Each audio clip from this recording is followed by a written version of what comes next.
We started with Leah Wortham, who is teaching American law here in the framework of American law program for almost 20 years here at Jaki University, who is a graduate of Harvard Law School, who is also a co-founder of this program. And let me share the good news. We just received the letter from the Chancellor of the President of Poland, who will receive in a couple of days the Officer's Cross of Order of Merit of the Republic of Poland. So it's a very good news. Many congratulations, Leah.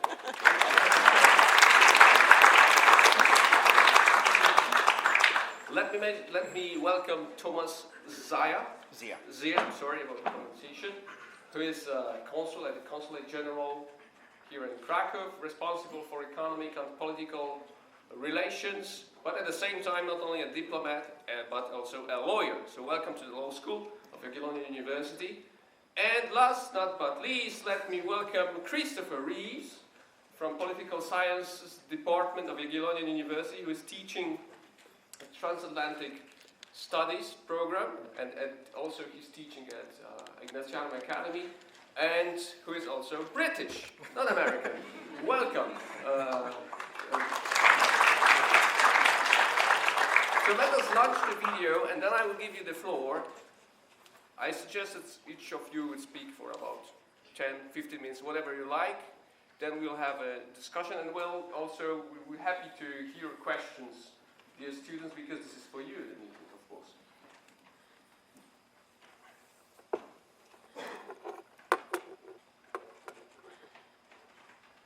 Billion bank for which you were paid $225,000. We've learned from the WikiLeaks that you said this, and I want to quote, "My dream is a hemispheric common market with open trade and open borders." So that's the question. That's the question. Please quiet, everybody. Is that your dream, open borders? Well, if you went on to read the rest of the sentence, I was talking about energy. You know, we trade more energy with our neighbors than we trade with the rest of the world combined. And I do want us to have an electric grid, an energy system that crosses borders. I think that will be a great benefit to us. But you are very clearly quoting from WikiLeaks, and what's really important about WikiLeaks is that the Russian government has engaged in espionage against Americans. They have hacked American websites, American accounts of private people, of institutions. Then they have given that information to WikiLeaks for the purpose of putting it on the internet.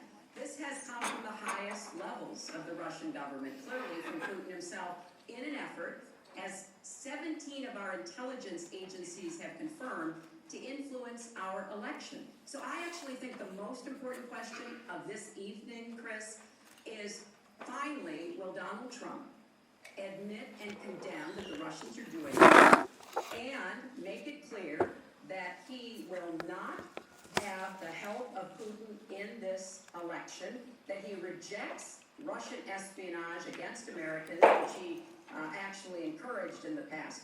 Those are the questions we need answered. We've never had anything like this happen in any of our elections before. That was a great pivot off the fact that she wants open borders, okay? How did we get up? Hold on, folks, because this is going to end up getting out of control. Let's try to keep it quiet for the candidates and for the American people. So just to finish on the borders, yeah. She wants open borders.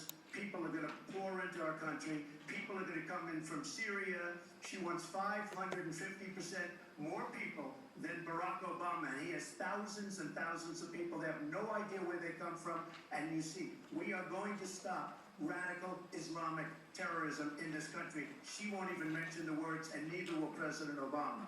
So I just want to tell you, she wants open borders. Now we can talk about Putin. I don't know Putin. He said nice things about me. If we got along well, that would be good.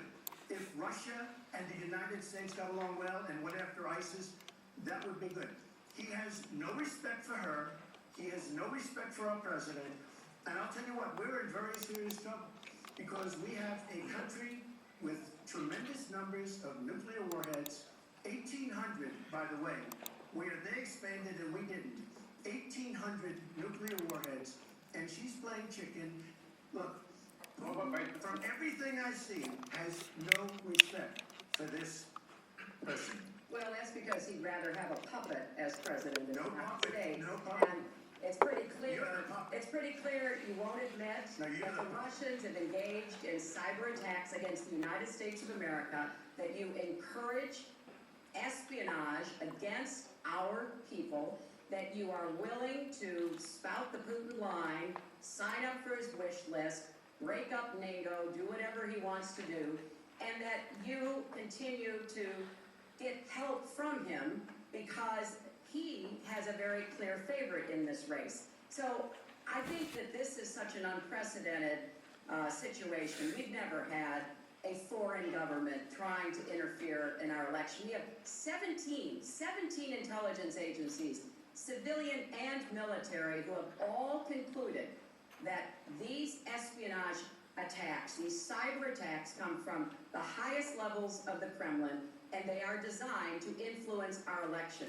I find that deeply disturbing, and I think it's She time has no you idea take a whether it's stand, Russia, because if China, or anybody I am else. not She quoting has myself. no idea. I am quoting Hillary, you have no idea. 17 do you doubt 17 Our military country has and no idea. civilian agencies? Well, Yeah, I we'd doubt rather it. I believe doubt it. Vladimir Putin than the military and civilian intelligence professionals who are sworn to protect us. I find that just She absolutely doesn't like Putin because Putin has outsmarted her at every step of the way. Excuse me. Putin has outsmarted her in Syria. He's outsmarted her at every step of the way. Do get the answer. Okay, thank you very much, candidate. I think it's sufficient to start discussion. Can I go last? The last two debates were called personal, nasty, dark. Can I go last? Can you go first? Sure. Sure. Go ahead. All right, well, gives you a kind of a flavor for what the elections have been like in the United States. And unlike, I think, Poland and many of the countries here in Europe and around the world, what's really unique about the United States presidential elections, especially, is that they take so long. And it feels sometimes like they take longer than they do, but Donald Trump and Hillary Clinton have been basically campaigning for 18 months, a year and a half already. So this election has gone on for that long. That's one of the unique things about American elections. So first of all, I thank you for being here. This is very flattering as a representative of the United States to see so many people interested in our elections. Obviously, I understand that these have been unique elections. They have been interesting elections, and so there is always interest in what's going on there, but maybe even more this year. That's definitely true of the United States.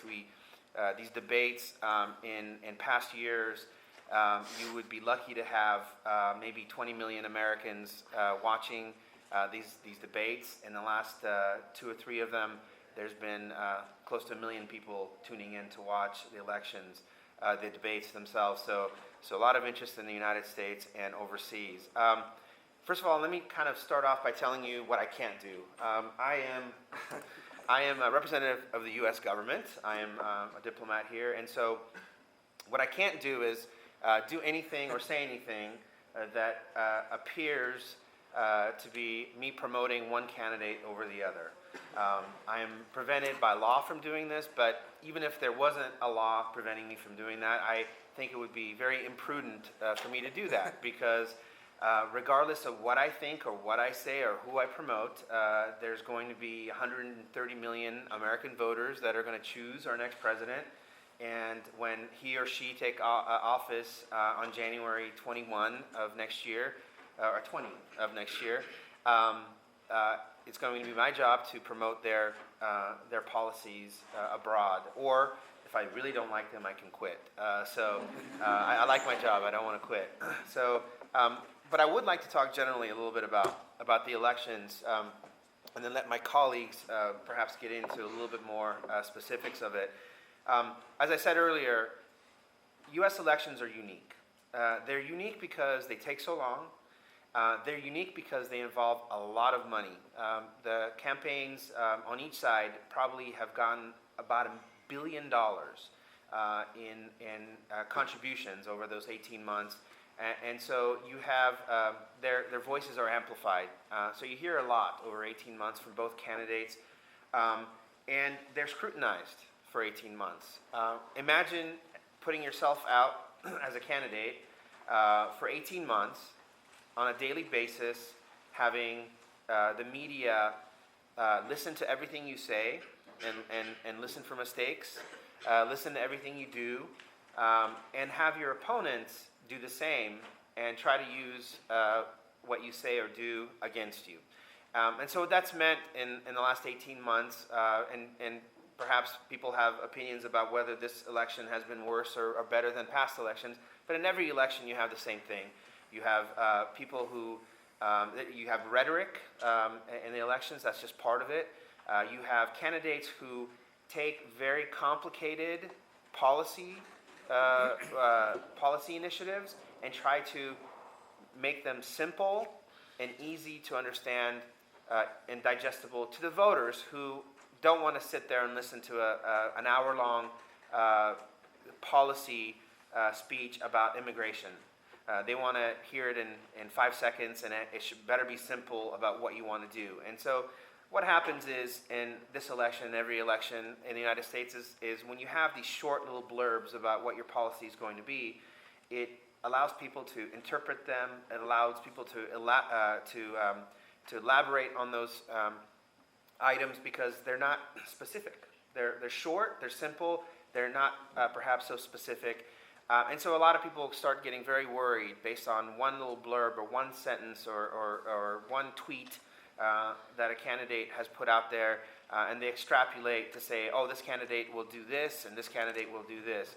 I don't think we know exactly what either candidate is exactly what they're going to do the day they take office. And I give you a perfect example of a historical candidate, because I can talk about historical elections.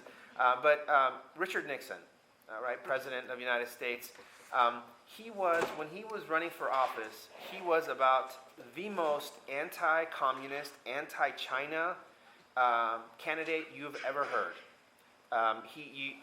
People thought that the minute he was elected to be president, we were going to go to war with China. What happened in reality was that he got into office, and he was the first U.S. president to travel to communist China and open up relations with the Chinese, right? So a lot of things happen when between the rhetoric of a campaign, the heated rhetoric of a campaign, and what happens when the candidate actually governs. The other part of the U.S. government that I'm very familiar with is the complexity. We have a system of checks and balances. We have a Congress, we have courts, and we have the executive branch, which is the president. None of them have unequivocal power to do what they want to do. They are all, the forefathers, our founders of our country, wanted to create a system where nobody would have too much power. And so whether it's the president or Congress or the courts, they all have checks and balances from the other. So it's very rare that any president can take a country in a completely different direction, because you have this complexity of the government, you have Congress, you have the courts balancing things out. And so you have to kind of weigh that when you're hearing what people are saying about the candidates. You have to kind of weigh that against the reality of how it works in the government. I was involved in my last job before coming to Krakow. I worked in Washington, and I worked actually something completely unrelated to Poland. It was on African issues. I was what they call a desk officer working on the country of Burundi and Democratic Republic of the Congo. And I, as a person in Washington helping policymakers make decisions, I saw how it worked. It's a formal process. It's experts getting in a room. It's different agencies getting in a room together and hashing out pros and cons of a particular foreign policy decision, and then informing the president of what they believe as a group, the president should or shouldn't do. The president ultimately has the decision-making power to do what they want to do, but there are lots of checks and balances on there. So I think the hyperbole we're hearing about these elections, that if this person gets elected, it's the end of the world, or if this person's gets elected, it's the end of the world. I don't buy that based on my knowledge of how the U.S. government works and how complicated it is. The other thing I can talk about, because until January 20th of 2017, I worked for President Obama. So I can also talk to you a little bit about our policies with his administration. I think based on the trajectory we have with the current administration, based on the kind of mutual interest that we have with Poland, and the values that we share. I met with a group of trade leaders that came here from Michigan today. They wanted to create better ties between Michigan and Poland and trade partnership. And they said, what is the biggest advantage that we have with working with Poland? And I said, it's that we have very much similar values. In many ways, even though Poland and the United States are 3,000 miles away, in my opinion, my perspective, we have very similar values to you compared to other close allies like Western European countries in terms of what we believe and what we value. So I don't think whoever the president is, and both Mr. Trump and Secretary Clinton have gone out of their way to make it very clear that the policy with regards to Poland is not going to change. I think a lot of people have read into some of the things they've said, but when it came down to what they said specifically they will do, they said that they continue to value this relationship and they're going to prioritize this. So from my perspective, I think on January 20th, as someone who's here to promote the policies of the United States and Poland, I don't see that we're going to really get away from what we've been doing, which is working very closely with Poland, one of our strongest allies in the world. So I don't think that's going to change, and I hope I'm not wrong about that. And then lastly, what I also say is, part of the reason I don't think that our foreign policy is going to change a lot. Foreign policy changes all the time. Foreign policy changes even within one administration, right? And, even one president can change their mind on something along the way. I was reminded of this morning when I was driving in. There was a discussion on the radio this morning by two Polish experts talking about President Obama. He very much, during the election, very clearly, unequivocally said, we are going to close Guantanamo Bay. Within a year of me taking office, we're going to close Guantanamo Bay. And the reality is, he still wants to do that. It's still a priority for him. But along the way, he understands that has to be done in a very sensitive sort of way. And so it's been 7 years since that has happened. So, and one of the things that both I think Mr. Trump, President or Secretary Clinton have said along the way, and a common theme for them is that they really truly believe in democratic and free market values.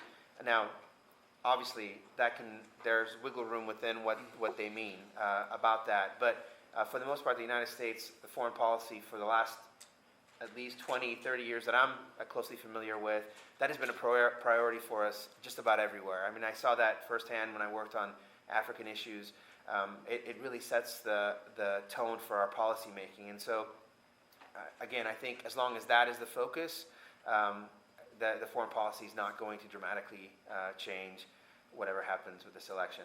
So one of the things I am curious about, though, is, both here in Europe, and I would love to, when we have a discussion and questions, I would love to get your thoughts on the sort of what the atmosphere is going to be for free trade here in Europe. You've seen it kind of on both sides. Both Mr. Trump and Secretary Clinton have talked about having reservations about free trade. I've heard the same sort of concerns here in Poland. I've heard the same kind of concerns in Brussels. And so one of the things I want to see after January 20th, regardless of who is president, is how that's going to play out. I think that could be an area where we could have some obstacles. Thank you very much, Thomas. I would like to go further with this question of free trade later on. I think one of the reasons could be that negotiations also were so much untransparent, and there's so much concern about the result of what no one really understands what's in the proposal of the TTIP or of CETA. Let us now listen to Christopher Reeves. And, I'm not sure if See if that works. it's working. Yeah. Can you hear me? Yes. Okay. Good. Okay. Actually, I prefer standing than speaking. Actually, so if you don't mind, I'll get to my feet. Well, first of all, I'd like to say that was, I think, very diplomatically handled. I think your job is safe. For the time being, anyway. Yes, as Piotr mentioned right at the beginning, I'm British, so although I speak English, it's with a funny accent, as one of my American colleagues once said. Which kind of means, and I'm not a diplomat, which kind of means I'm slightly more at liberty to perhaps express my views than my colleague here.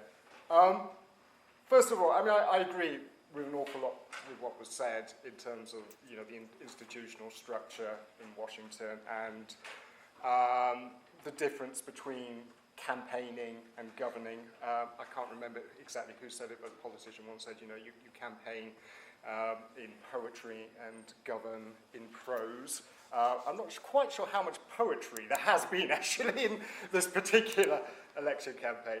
But there clearly is, you know, there clearly is a difference, and you can't always read too much into how the presidential candidate is going to perform just based on how they've kind of gone about campaigning. So, I would agree with all of that. Having said that, I kind of think there is perhaps a little bit more latitude, especially in the realm of foreign policy, than you might kind of take away. Not least because, yes, in the United States system, there is a system of checks and balances, and separations of powers, the three branches of government, all the rest of it, which does make governing remarkably difficult in some ways, I think, for a president. I think, though, foreign policy, I mean, historically, foreign policy is the one area where perhaps a president does have a little bit more room for manoeuvre than perhaps in the domestic sphere, in the sense that, you know, over time, I think it's been widely accepted that the president is, if you like, the chief executive when it comes to foreign policy decision-making. And I think, you know, a president can kind of impose his or her own particular style in the way foreign policy goes. So in a sense then, I mean, I think this election does matter. I think it probably will make a difference whether you have President Trump or President Clinton. Maybe not quite as great a difference as the campaigning would suggest, but nonetheless, I think who actually occupies the Oval Office, that will make a difference. To give one example, I mean, we mentioned Nixon earlier, and of course, you know, right, I mean, Nixon obviously had a reputation for being a red baiter, but yet he was the president who came in and promoted it on. Another example of that might be George W. Bush, the second President Bush. And I remember his campaign quite well in 2000. He didn't speak a great deal about foreign policy at all, actually, during the campaign, or not a huge amount, anyway. I mean, he tended to concentrate more on the domestic issues. But insofar as he did talk about foreign policy, he tended to articulate a fairly, if not isolationist agenda, but certainly an agenda which was certainly not in favour of military interventions abroad, not in favour of so-called nation-building projects in different parts of the world. Yet, of course, you had 9/11, which fundamentally changed America's foreign policy priorities. And after that, George Bush went on to promote a series of very controversial policies, most notably, of course, the invasion of Iraq in 2003. I go back to my original point, does it matter who occupies the Oval Office? I rather suspect had Al Gore won the 2000 election, the United States would not have gone into Iraq, for example. So in that, we can't know, obviously. It's a counterfactual. But I rather suspect that, had Al Gore, and we must remember the 2000 election was extraordinarily close. It came down to Florida, effectively, and the Florida results were disputed. So yeah, whoever does occupy the Oval Office, I think, does actually make it close. Insofar as there are differences between Clinton and Donald Trump, Mr. Trump,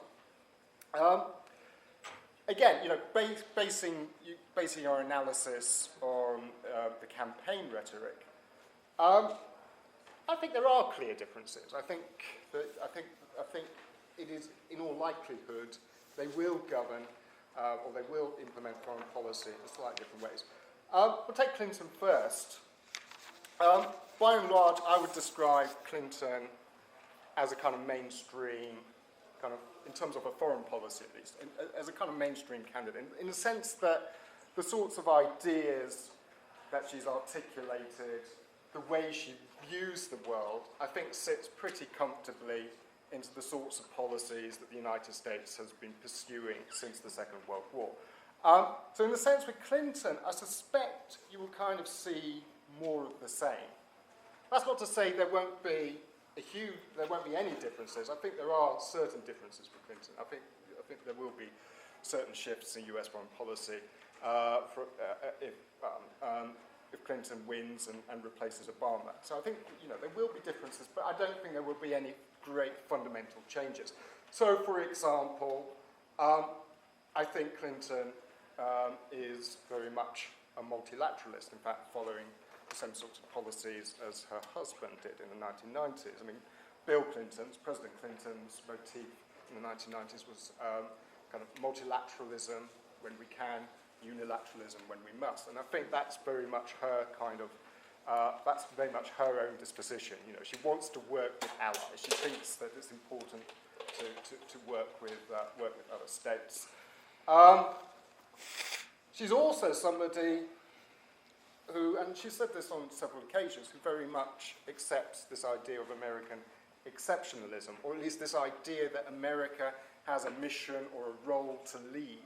She said this on several occasions, including in her memoirs, where she repeats Bill Clinton's Secretary of State, Madeleine Albright's phrase that the United States is the indispensable nation. So clearly, she feels that the United States, as I say, has this leadership role to play. That the United States should be working with allies, should be confronting various problems. Moreover, and again, this is slightly more hesitant on this point, but there are indications, but this is open to debate, there are kind of indications that perhaps Clinton might be more inclined to use military force to deal with some of these problems, especially in the Middle East with Syria and ISIS. She's talked about imposing some kind of no-fly zone over Syria. Possibly, in that sense, more interventionist than President Obama has been. I think Obama is generally accepted, has had a kind of aversion to kind of military interventions. But in general, as I say, Clinton, I think, kind of fits quite comfortably into this kind of mainstream view. The sorts of foreign policies that the United States has been pursuing since 1945.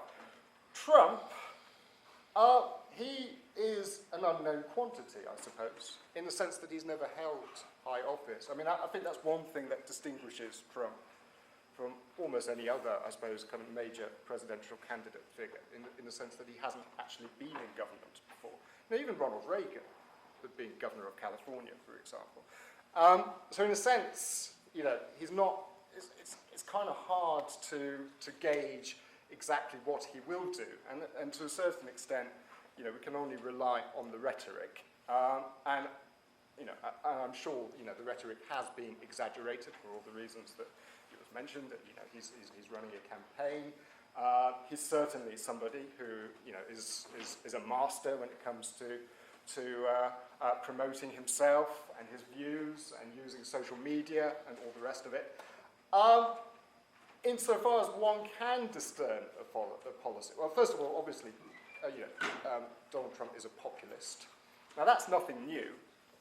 You've seen plenty of populists over time in US policy. In fact, we talk a lot about Trumpism, but the sort of ideas Donald Trump has articulated really aren't that much different from somebody like Ross Perot in the 1990s, who was a third presidential candidate, an independent candidate, or Pat Buchanan, for example, very conservative Republican. So first of all, he's a populist. You might describe, in terms of his talk, he seems to articulate a fairly kind of isolationist set of values, in the sense a lot of his views could be described as being America first. Okay, that we protect our own. And above all else, and I suppose this is the thing that's attracted the most attention in this part of Europe, a skepticism towards working with other countries, especially in terms of America's military allies. And I think that has certainly drawn a huge amount of attention in Eastern Europe and elsewhere. It's interesting, for example, that generally speaking, Poland has tended to favour Republican candidates because they tend to be, historically they've been the guys who've usually taken a tough line with Russia. So, for example, in, when was it, 2008, I guess, 2008,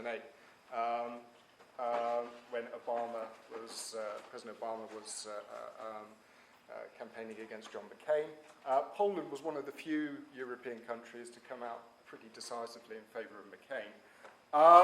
It's interesting this time that I think a lot of countries, certainly as I say in Eastern Europe, are looking at the prospect of a Trump candidacy with something akin to horror at the moment. Again, based on the rhetoric. Now, would President Trump, if he is elected, seriously say to Estonia, we'll write you guys off, sorry? Maybe unlikely, for all the reasons we mentioned earlier. But nonetheless, when a candidate feels he can say that, that does actually have consequences, not least in the way that the rest of the world perceives the United States, which of course is important because US foreign policy isn't just about America making its decisions, but it's also about the way the rest of the world looks at the United States, thinks about the United States, perceives the United States. And I certainly think America's standing was eroded during the years 2001 to 2009 under George W. Bush. I think President Obama probably has done a lot to kind of repair that damage. My own view is if President Trump is elected, then you're going to be in probably a very similar situation, if not rather worse, I suspect, in terms of, as I say, the way the rest of the world views the United States and the way the US government kind of operates. Okay, I think I'll finish that. Please, Leah. Oh, yeah, thank you. Yeah. I'm also going to stand. So I'll start with my own slight disclaimer. Of course, my 20 years of relationship with the Agolonian are through my association with Catholic University. I'm speaking for myself, not for Catholic University, although I don't think that Catholic University has any particular position on the presidential election. But I should start with another disclaimer. My husband is an undersecretary at the U.S. Commerce Department. He has been a presidential appointee in the Obama administration for 6.5 years. My son worked on the first Obama campaign in 2005 when he ran for the U.S. Senate, worked on both presidential campaigns. He was an intern in Hillary Clinton's office. So we are a political junkie family. We live in Washington, D.C. I read the New York Times and the Washington Post every day. So I consider myself a reasonably well-informed person about what the issues are. but I thought to be responsible in preparing for this, I should try to look at what differences there are or are not in foreign policy. So I did read. There are some very good websites with extremely easy to look at comparisons. So I did read what the British Broadcasting Company had to say, the Council on Foreign Relations, which is a very respected foreign relations entity, the Wall Street Journal, which is usually not considered a raging liberal newspaper, and the Voice of America. And then I also looked at the Polish Institute of Foreign Affairs. They have an analysis of the two candidates, and that's from the summer, so it's a little bit out of date. I have no knowledge of what one would say about the politics of the Poland Institute of Foreign Affairs. Their headline was, Donald Trump's foreign policy stances in the election campaign, unpredictability and neo-isolationism. They did seem to have a point of view about who they favored. I listened to this clip. I had heard this debate, as I heard the other debates, although I hadn't particularly remembered that exchange. So when there was the fight about the 17 intelligence agencies saying that Russia had actually, done this hacking and WikiLeaks, so the wonders of Google, I checked it out. There are, particularly in this campaign, a number of, I think, reputable fact-checking sources that you can go to. So in 14 seconds, I got an analysis of whether what she said was true. One of the things that I think is a difference, and there are various places you could look at that on the internet, I've seen various analyses that something like 70, 80, 85% of what Trump said usually isn't true. He just keeps saying it over and over and over. I mean, of course, he only gave up a little bit on President Obama not being born in the United States quite recently. So on this particular note, on October 7th, there was a joint statement issued by the Secretary of Homeland Security and the Office of National Intelligence. It quoted the U.S. intelligence community, which is a cooperative enterprise of 17 agencies, and they did conclude that it was Russia messing with our election. And so despite Trump saying 14 times that we don't know, it could be China, it could be this, it could be that, I think authoritatively the U.S. government has said that there is credible evidence of Russians messing, at least some part of what you could call the Russians, I don't know which part, attempting to have some effect in the election. So I think three things that I would say as overall themes that are extremely, to me, disturbing and problematic are this general lack of truthfulness, which is documented time and time and time and time and time again, with seemingly no interest in whether something is true or not, or supported by the facts.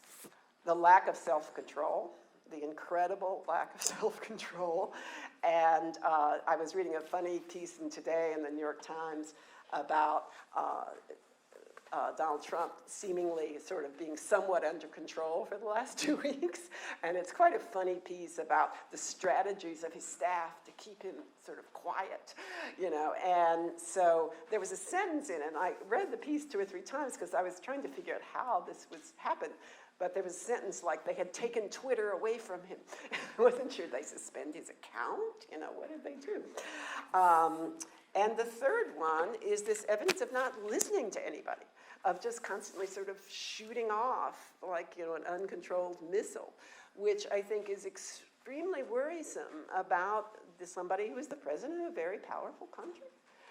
And one of the things I feel about a lot of frustration sometimes is living in the United States, and certainly in a family that takes who does believe that who is president of the United States does matter, and that who's in the government does matter. And so when I hear people say, they're all the same, I think one of the things that I tend to say is I do spend a lot of time in other countries. I've been here 33 times. I've been to Kyrgyzstan 7 times. I've been to Albania 6 times. I mean, I spend a lot of time in other countries. And I think it might be because you now have to have a passport to go to Mexico and Canada. Probably Thomas knows this better than I do. But maybe we've gotten up to 1/3 of Americans having a passport. Maybe it's a little higher.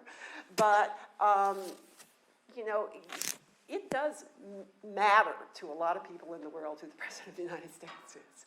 And it's a little scary to me to, unfortunately, sometimes think how many Americans sometimes don't realize the full implications of that.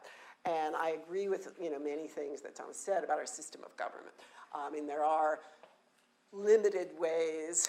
Look at President Obama. There are lots of things that President Obama wanted to do. I was an early supporter of President Obama. I heard him speak in a small campaign event early on saying, I'm closing Guantanamo immediately. And it didn't get closed because he didn't want to. Believe me, he wanted to. But there are many ways that presidents can be stopped. And I think for the last 8 years, the Republicans have worked very hard on stopping almost everything President Obama wanted to do. And some of them, sometimes they've been more successful than other times. But there are, again, limitations. But as Christopher was saying, the president does have much more scope in foreign policy than they have in some other areas. There are some places where the president can do some things without authorization from others. And certainly, probably in foreign policy, the president, just as the face of the United States, as the person who people think of, is somebody who, you know, means a lot. And I think that's an extremely important event. Having faithfully read these comparisons, I did today brush up on what candidates are and what their actual differences are supposed to be on NATO, Russia, energy, trade policy, Iran, ISIS. And on a lot of them, it's true that when you come down to it, both of them now say they support a no-fly zone in Syria. If you really look at what they say about ISIS or what they say about Syria, not so different. We were discussing before things on which there's a difference. I did see this quote of Trump's that climate change was a conspiracy made up by the Chinese.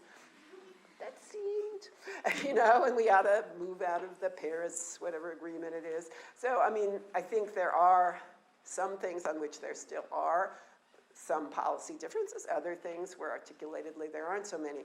But at the same time, I think there are a lot of things about how people conduct themselves that I can't quite imagine Trump is going to dramatically become a different person than he's been for the last 50 years in public life, just because he became president.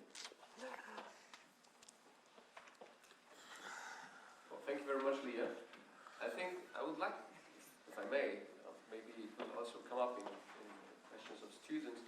I think what makes difference between the situation which is taking place now and previous elections is the Russian question. That's why there's so much concern here in that part of Europe, okay? Because quite often the United States is perceived as the only, or the last guarantee of the order in that part of Europe, as a guarantee through NATO, of course.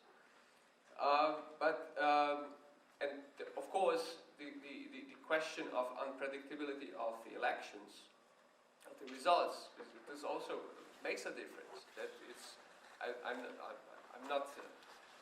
analyzed it in details, but I think in previous elections, 4 years ago, or 8 years ago, you could more or less preview the results. Now, I would say it's much less clear. And taking this factor into account, I think there's also, the result is this growing interest of public opinion in Poland about the result of the elections in the United States. But I'm sure you have questions and you have comments. Let us hear. Wojtek has a microphone, so please raise your hands. Maybe we can pick 2, 3, 4 questions and then we will try to address them, okay? Do you have any? Go ahead. Let us pass the microphone first, okay? So everyone can hear you. Does it work? Okay, so you have to speak up. Well, thank you for the lecture. Can you stand up and speak up? My question is, if Trump loses tomorrow night, what do you think is going to happen to the GOP?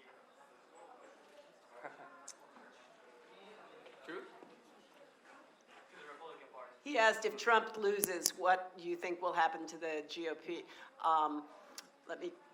I think, well,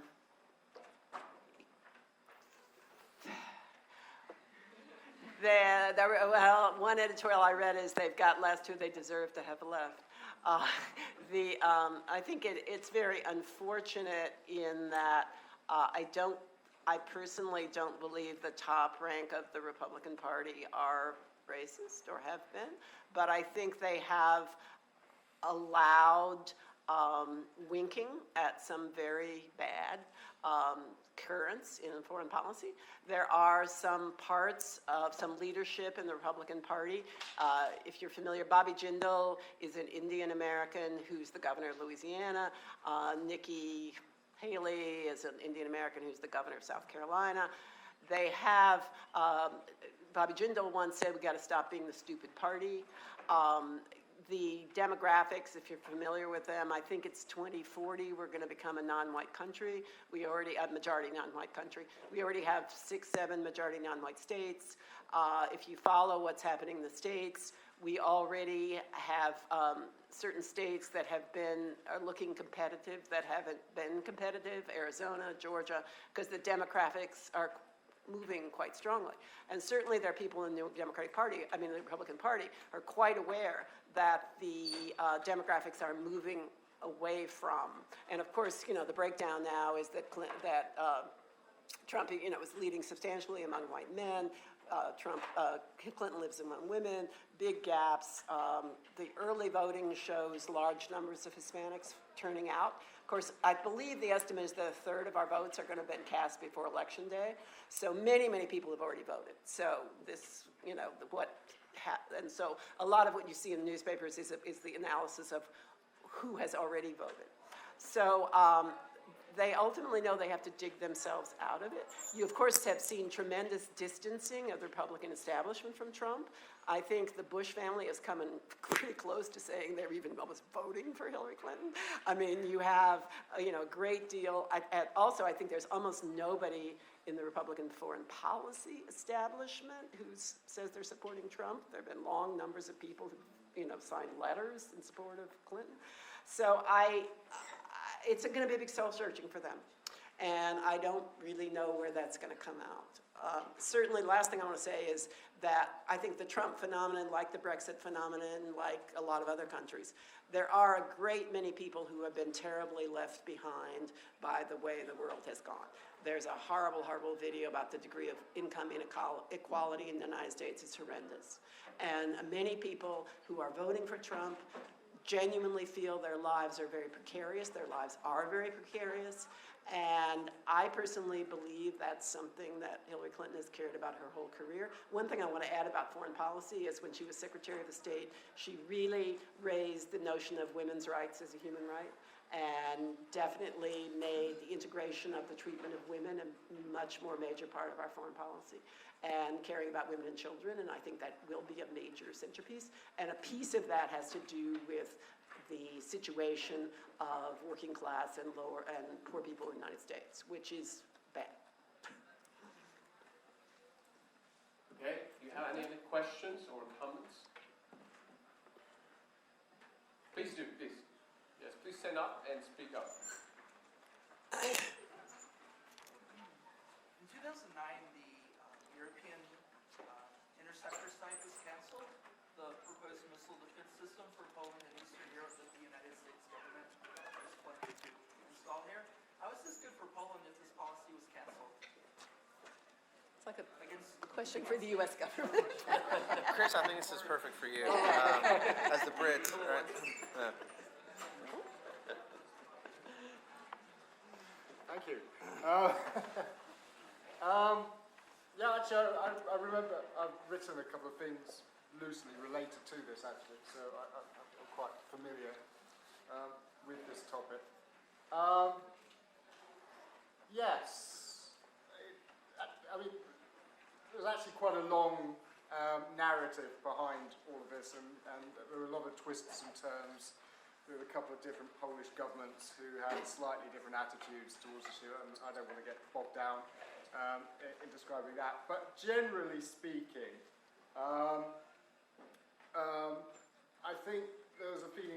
from a lot of polls that or at least among the Polish, I should say, among the Polish foreign policy establishment, that it might be worth having the shield simply because that would require elements of the shield to be deployed in Poland, as well as in the Czech Republic, and maybe one or two other parts of Eastern Europe as well, which would mean, effectively, you'd have an American base on Polish territory, thereby kind of strengthening, if you like, the kind of NATO guarantee, because presumably, if a shooting war ever did start, it would mean American soldiers would have been in the front line, and therefore, there would be even more pressure on the part of on an American president to defend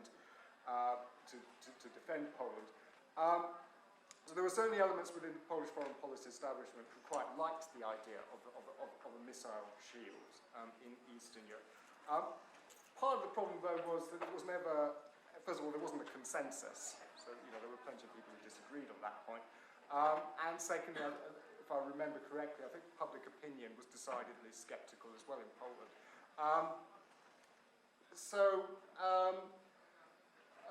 And what basically happened is that when the peace government fell in 2007, replaced by Platformer, the previous Platformer foreign minister, Radosław Sikorski, he was rather more sceptical about the missile shield project.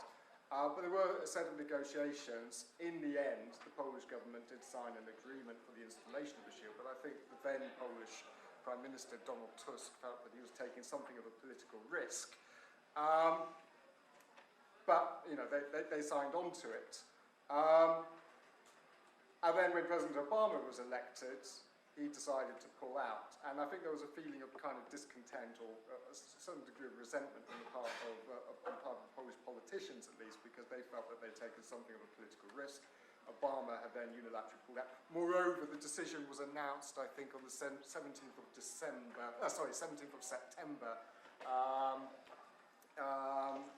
when would it be, in 2009, which was the 70th anniversary of the Russian invasion of Poland. So it was not a particularly auspicious moment on the part of the United States to announce that they weren't actually going to deploy that. So, as I say, there were an awful lot of ins and outs. I think, on your broader question now, I think the reasons as to why there was some scepticism about missile shield in Poland in general was that there was a feeling that it would make Poland more of a target in the eyes of Russia, because the Russians made it clear that they were adamantly opposed to the installation of a missile shield, despite the best efforts of the United States government to reassure the Russians that it wasn't directed against them, that the whole system was designed simply to knock out one or two missiles, possibly launched from Iran or somewhere like that, not to deal with the Russians. But Vladimir Putin and the Russian government made it absolutely clear that they couldn't accept a missile shield. And so I think there was a general feeling that it would make Poland more of a target, that it wouldn't actually increase Poland's security, but actually would actually diminish it. But as I said, the resentment came because, in the end, the Polish government had agreed to sign on to it, and they kind of resented the fact, I think, that the Obama administration unilaterally withdrew, did it without really informing the Polish government in advance, and as I say, announcing it on a particularly bad day, if you like, which, as I say, caused a degree of resentment. So I don't think it was particularly well handled, if I could put it that way, on part of the United States government. But the broader point about the shield, as I say, I think there were certainly some issues, some scepticism about it in this part of the world. Yeah, sorry. Well done. I should know more about it. I was here on September 17, 2009 in Warsaw, and remember the day vividly when the announcement was made. I will say one thing, though. Symbolically, right, I know that was an important event, but in terms of the U.S. Polish security cooperation, I mean, second to none. It's an incredible amount of military cooperation, both through NATO and bilaterally, that we do with Poland. I don't know, in the newspapers just in the last few days, they announced the kind of contingents that will be in Poland, led by the U.S. With, I think they said something like, several hundred to several thousand American troops on the ground here continuously for the near future. in many ways, as Chris mentioned, that perhaps is more of a symbolic, or not a symbolic, a more pragmatic guarantee than having the missile shields here. So I think to question U.S. security commitment to Poland, it kind of, based on that, ignores the rest of what the U.S. does, which is significant here in Poland. Any other questions or comments? Please. Yes, I'd like to touch on the domestic issues. Professor Wortham spoke of issues that President Obama was prevented by the Republican Senate from doing. And I'd like to ask, famously one of them was appointing Merrick Garland to the Supreme Court. And I'd like to ask, considering Mr. Trump wins the election, what are your views or predictions on how the Supreme Court is going to work, and especially if cases like or Roe v. Wade are going to be upheld or overruled? This recent, I don't quite read the newspapers as faithfully when I'm away as I do when I'm home, or during this election season. I've read them more. But in the last week or so, there's been stuff in the papers about apparently Mitch McConnell even saying the Republicans would continue to dig in about appointing a ninth justice if Hillary Clinton is elected, which is beyond outrageous. I mean, the notion that we would maintain an 8-person Senate and Supreme Court is just beyond possibility, because there have already been so many, evenly divided cases. So I think it's certainly, I mean, Trump at some point early on in the campaign released this list of like 18 people he would say he would nominate. It's sort of hard for me to quite imagine who he thinks he would nominate, and of course there'd be an enormous bloodbath fight about that as well. So it's a very tough situation at the Supreme Court, because historically, just as Thomas was saying about Richard Nixon, I mean, in the 50s, the 60s, you could say, well, there were people who were nominated. We couldn't exactly predict what they would do ultimately. They became more liberal. They became more conservative. Today, I don't know, it's very hard to say, but it's a very bad thing for the U.S. if we don't fill that seat, no matter who becomes president.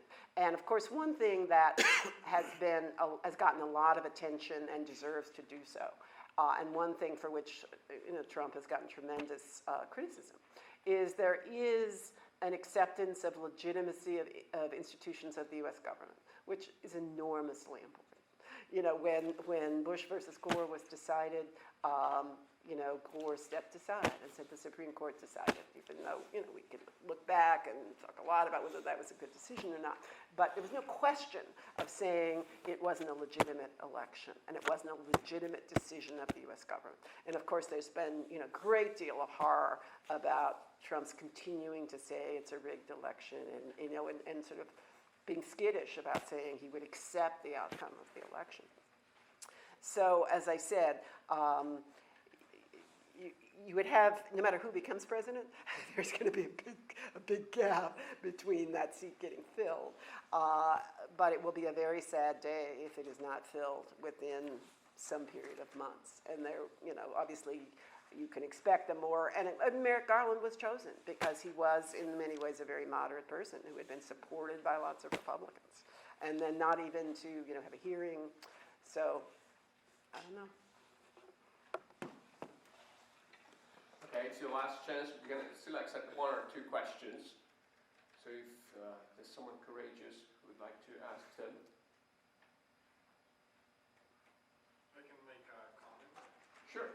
What was said by our gentleman guest about America, establishing foreign relations with China. I believe there was an anecdote circulated in Washington in the 70s. What would happen if Henry Kissinger died? Richard Nixon would actually become president of the United States. So I wouldn't give that much tribute to Richard Nixon and supposedly his foreign policy. Thank you. Oh, I may make one other comment. I think one of the things that was in your question was specific about the gay rights decision of the United States. And it is extraordinary the degree to which public opinion has changed on that issue in an extraordinarily short period of time. I mean, one of the things that is, somebody asked earlier the question about the Republican Party. You know, in some previous elections, the Republicans went particularly into anti-gay issues, but it's really moved on. You know, the U.S. population, I mean, there's a lot of debate right now about transgender issues, but it is absolutely extraordinary, the degree to which I would have never believed it, the degree to which, and I don't think on that issue things would change, because the popular opinion has moved on. You know, as people say, everybody knows somebody gay. Everybody has somebody in their family, everybody has a friend, and in the demographics, even among very conservative young people, on the whole, their reaction is like, and that would affect me how? You know, so I don't think there would be a change in that regard. Okay, anyone else? If not, I'd like to thank the experts. Can I ask them a question before we're done? You want to do it other way around? Yeah, I want to ask all of them. So, can I get a show of hands of who thinks Hillary Clinton will win? I just want to have curiosity of what polls are thinking. And then, who thinks that Donald Trump will win? Okay, interesting. All right, thank you. Thank you for... Okay, thank you very much again. And I'm not sure if we answered all the questions, but at least we expressed them. And thanks to this, the questions of possible implications are at least a little bit more clear for us. So thank you very much for coming and for sharing your views, and thank you very much again.